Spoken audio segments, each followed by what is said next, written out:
Olá, meus amigos, tudo bem? Boa noite.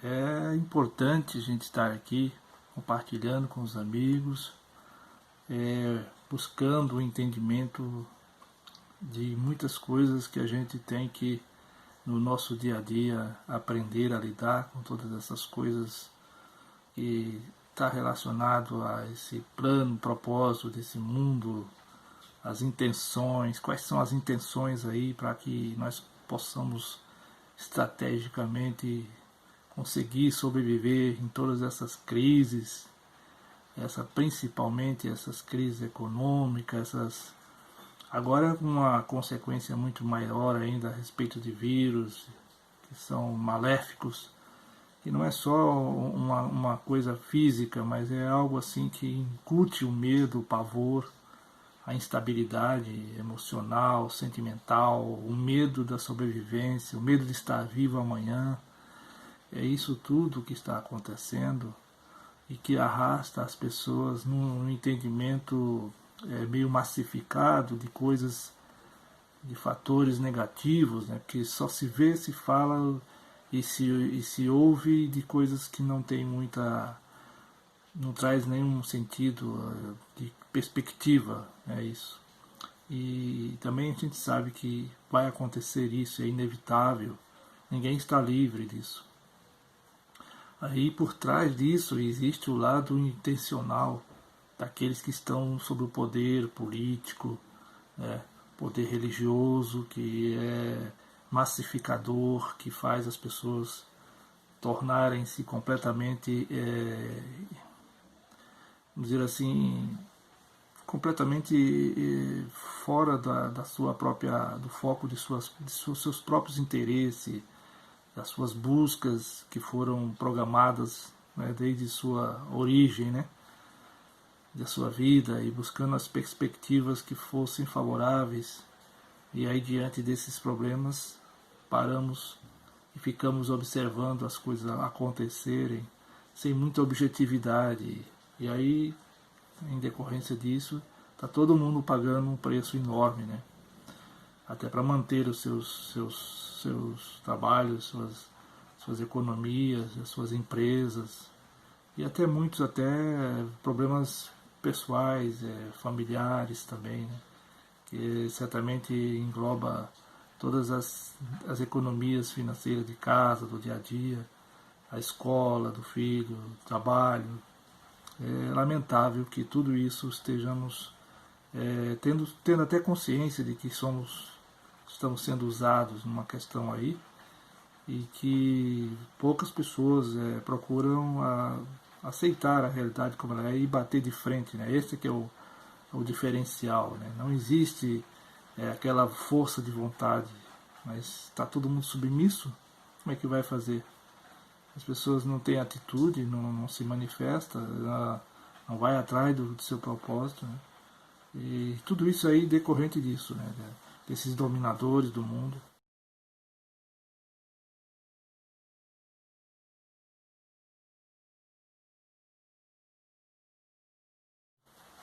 E eu quero aí que já tem milhares de anos aí, embora sutilmente, todo mundo sabe, né?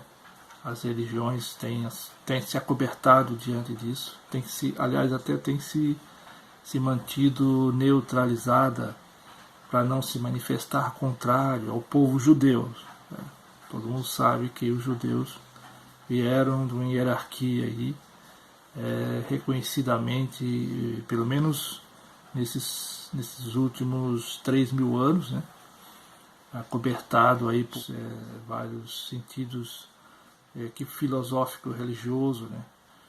Que mantém ainda a hierarquia ainda na cabeça de cada um de nós, o domínio deles na religião, né? Isso aí, independente da religião que você siga, você mesmo sendo até os seres astrais, os dominadores astrais aí, que ainda tem ainda o respaldo aí para apoiar a Israel, né? E aliás, tem vínculos com a questão da fraternidade branca, né? Que agrega todas essas unidades em uma só, mantendo assim o padrão religioso que é necessário, né, que supõe que seja o mais importante neste mundo, né, quando na verdade elas estão usando, às vezes até dominando as consciências das pessoas e na verdade a pior ditadura que existe é a ditadura religiosa, né. Eu nem me refiro à ditadura da justiça, porque nós estamos também envolvidos numa ditadura política que traz aí a justiça como uma autoridade aí que está se tornando completamente impossível, né, de você não tem mais onde recorrer, né, a justiça, o juiz está entregue e está dominando, né. Então é mais ou menos por aí que nós estamos vivendo, uma situação de perca total de identidade, perdemos completamente a vontade de agir, de se exponenciar toda a criatividade, todas as nossas intenções, né. E além do que tem os pactos culturais que nos prende a isto, né? A não buscar a verdadeira origem, não saber de onde nós viemos, por que estamos aqui. Essas coisas todas estão roubando nossa cena, o dia a dia de cada um de nós. Mas há uma porta de saída para isso aí. Haverá uma porta de saída deste labirinto que na verdade né, é como uma roda de samsara, é como um karma que a gente aprendeu a conviver com ele, mas sem nenhuma estratégia de escapar desse cerco violento que faz que você perder a sua identidade pessoal, né? Então é importante atentar nos conselhos que vai nos abrir o entendimento para isso, né? Eu acho que a sabedoria hiperbórea, o entendimento desta gnóstica é primordial e traz a origem como a principal referência, não o futuro, mas a origem primordial que éramos antes de estarmos aprisionados no corpo, na matéria, nesse espírito, sendo usado, manipulado para um propósito específico, não o nosso, né? O nosso, a gente se manifesta apenas, só isso, só para cumprir essas mônadas que foram fragmentadas em milhares de pessoas e de espíritos, né? Mesmo o nosso espírito fragmentado no meio desse emaranhado de... Né? As mônadas, na verdade, essas mônadas são os átomos que estão agrupados entre si, né? Criando essa constante emanação, por assim dizer, de um Criador que mantém essas coisas tudo, né? Dentro desse reino, desse império aqui, material, né? Que nós sabemos. Que o espírito ele está além desse mundo material, mas infelizmente somos aprisionados nesse labirinto, né? Que é a mente. Nossa mente ela tem as buscas e as artimanhas, né? Da capacidade que nós usamos para nos movimentar, nos manifestar neste mundo, para que sejamos até compreendidos, assim por dizer, né? E ainda satisfazendo o propósito que não é nosso, embora eu volto a repetir também, que aqui ficamos aprisionados por conta desta vulnerabilidade mesmo, né? E podemos até dizer que deveríamos participar desse propósito, porque aceitamos essa condição e temos que nos manifestar para não somente concordar também, né? Mas ter que achar uma porta de saída, né? E essa porta de saída é o entendimento da sabedoria hiperbórea, que esclarece, que traz uma recordação do primordial, da existência que não é criada, está além da matéria, um universo que não foi criado, é um universo existente, é a essência. Nós estamos seguindo uma característica do Criador e ele impõe as coisas a nossa revelia mesmo, né? E aí ficamos imersos dentro deste jogo de interesse, né?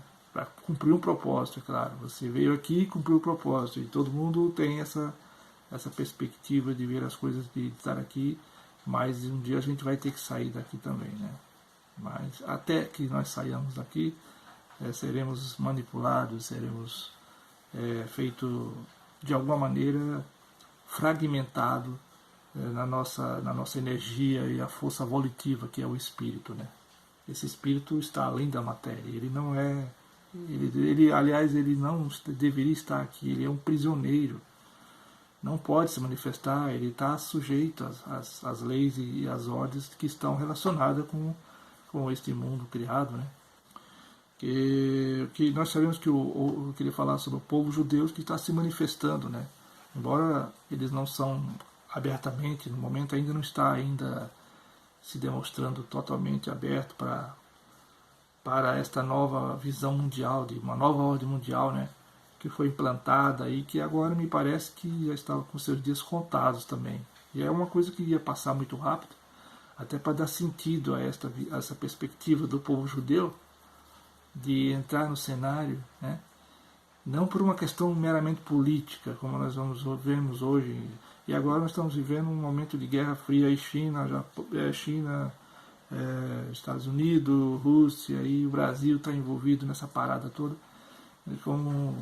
até como um sustentáculo aí meio favorável a nós como poder econômico, com estrutura, com commodities, com todo aquilo que é mais importante para a civilização hoje, que é a sobrevivência física, né? Porque aqui não dá para sair desse mundo entrar no mundo metafísico se não passar pelas questões dependência física de nossa sobrevivência.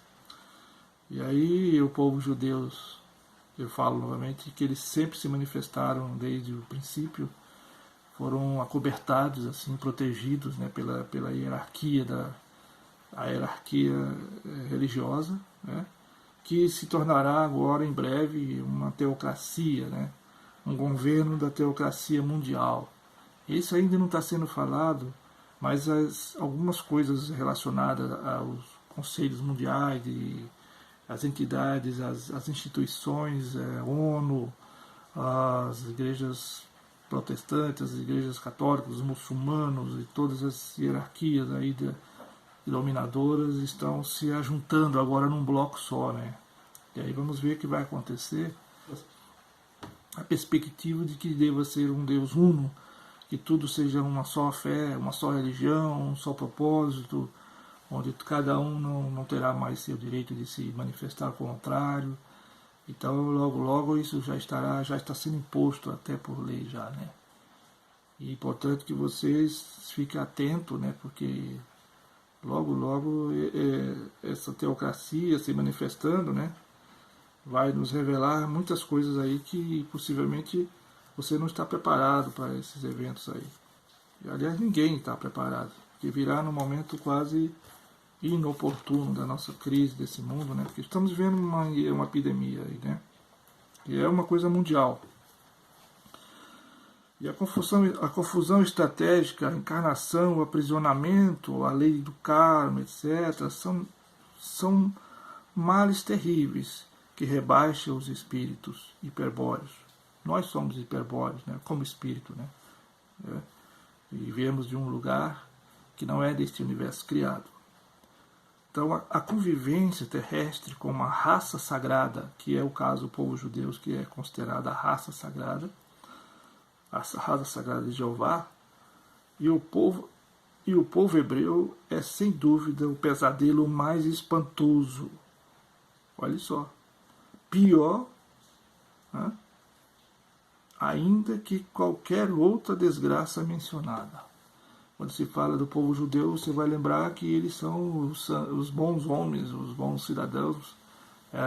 Eles trazem uma hierarquia muito boa, ajudaram muito os países. Eu vou dizer que você está enganado. Os dominadores do mundo, eles estiveram sob a tutela de várias atitudes que eles fizeram, cometeram gravíssimos no meio do caminho, né? Mantendo a escravidão de muitos povos, né? Por mais que eles estivessem defendendo uma causa de um Deus criador, né? Mas se esqueceram do principal, né? Através disso eles conseguiram estabelecer muitos destruíram a economia no passado feudal, que foi caracterizada por a troca da moeda, né, do metal, que era o ouro, a troca de um papel assinado que trazia a insígnia do dinheiro, né, uma nova moeda, né, que não tem mais, que não representaria o lastro principal, que é a questão física do material, né. E isto foi feito no século XVII, né? Aliás, bem antes, né? Então, o poder financeiro dos judeus começa a desenvolver-se nos fins da Idade Média, quando os cunhadores de metais preciosos, quase sempre judeus, sempre eram todos judeus, né? Vistos na obrigação a construir câmara de segurança para guardar o ouro e a prata dos senhores feudais e nobres. Né?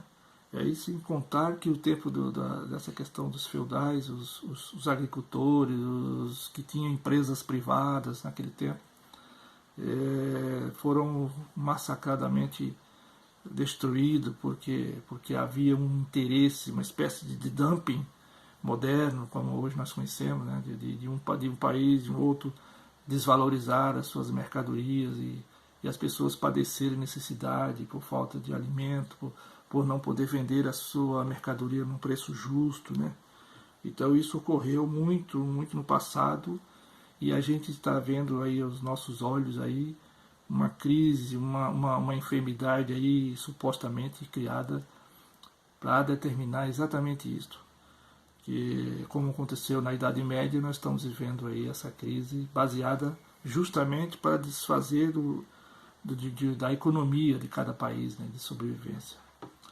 E aqui, então, tirando o ouro e a prata dos negociantes, efetuar empréstimos a juros, né, esses banqueiros judeus, né, efetuar juros utilizando como garantia estes depósitos alheios. O primeiro passo foi emitir um documento reconhecido por todos como elemento de paga verdadeiro, papel, moeda, que permitia comercializar sem necessidade de pagamento em metal. Então o segredo do enriquecimento estava, sem dúvida, na usura. A verdadeira origem, a palavra banco, onde surgiu a palavra banco, no sentido de usura, né? No século XVII já havia suficientes bancos judeus no mundo como para assegurar a este uma boa porção do poder. Eu acho que vai acabar já o vídeo. A estes uma boa porção do poder. O século XVIII, por exemplo, veio a ascensão da casa dos Rothschilds, famílias judia, dona de bancos, do mesmo nome e nefasta atuação até o século XX. Então, surgiu aí esses banqueiros que nós sabemos aí, né, que ainda detêm o monopólio ainda, são todos judeus, todas as famílias que foram terrivelmente nefastas aí para destruir a humanidade. Inclusive o Josh Sor, que era um dos grandes representantes dessas famílias, estão ainda, por sinal, parece que está morto aí esse cidadão, mas está sob comando total aí para que ele seja desvinculado de todas as suas falcatruas que ele aprontou nesse período todo, né? Destruiu muitos países aí, inclusive o Brasil comprou várias propriedades aqui, Vale do Rio Doce, uma época de muita crise, e aí fizeram todas essas crises todas. Então, frente à magnitude dos planos dos Golem, mediavam entre a igreja e a sinagoga, e eles perseguiam um objetivo mais ambicioso: a sinarquia universal e o governo mundial do povo eleito. Está vendo? Os distintos vértices do mundo se têm afirmado a existência de uma seita super secreta que poderia ser a maçonaria, a B'nai B'rith, a maçonaria judaica. Tá? Então, veja só. Então, baseando em muitos anos de investigação histórica, é que entre os grandes colossos, a Igreja Católica e a Sinagoga, existe uma ímpia vinculação oculta para levar a cabo o fim inconfessável do poder mundial. vinculação sem dar através dos druidas, né? Esses druidas que são representantes dos fenícios, que eram parte dos judeus que frequentaram aí a Inglaterra, aquela região da região baixa ali da Europa, né? Bom, aí o detalhe vai cair já, eu vou parar um pouco, porque meu vídeo vai terminar, né? E eu agradeço aí pelo pequeno espaço aí que eu tive, e se você gostou, dê uma curtida aí, motiva aí a gente a seguir esse trabalho, tá bom? Em todos os casos, eu vou falar depois dessa continuidade desse assunto sobre os marranos. Os marranos, os da Bavária, os judeus da Bavária e os jacobinos, né? E esses são mais ou menos as facções que foram divididas o povo judeu na ocasião, desde o tempo dos anos 70, depois de Cristo aí, e eles se esparramaram pelo mundo todo, né? Sempre nas costas dos países que eles buscavam os interesses, né? E aí eles conseguiram sobreviver esse período todo e dividido em facções diferentes, né? Tanto na Europa como no Oriente, como nos outros países, né? do Ocidente. Então, infelizmente, nós somos vítimas disso agora e vamos entrar numa nova era com relação a isso, né? Uma nova ordem mundial que começa com a simples economia, agora vai entrar no lado mais da teocracia, que vai ser o grande problema maior para nós, porque vai ser terrivelmente uma forma de manipulação aí da economia, de todos os aspectos, para dominar, né?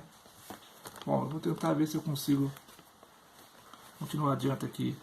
Os marranos, ou seja, dos judeus, que forçados a escolher entre fazerem-se católicos ou morrer, aceitaram o primeiro, simulando-se praticar a nova fé durante anos ou séculos, se considerarmos que as famílias marranas ainda hoje existem, né?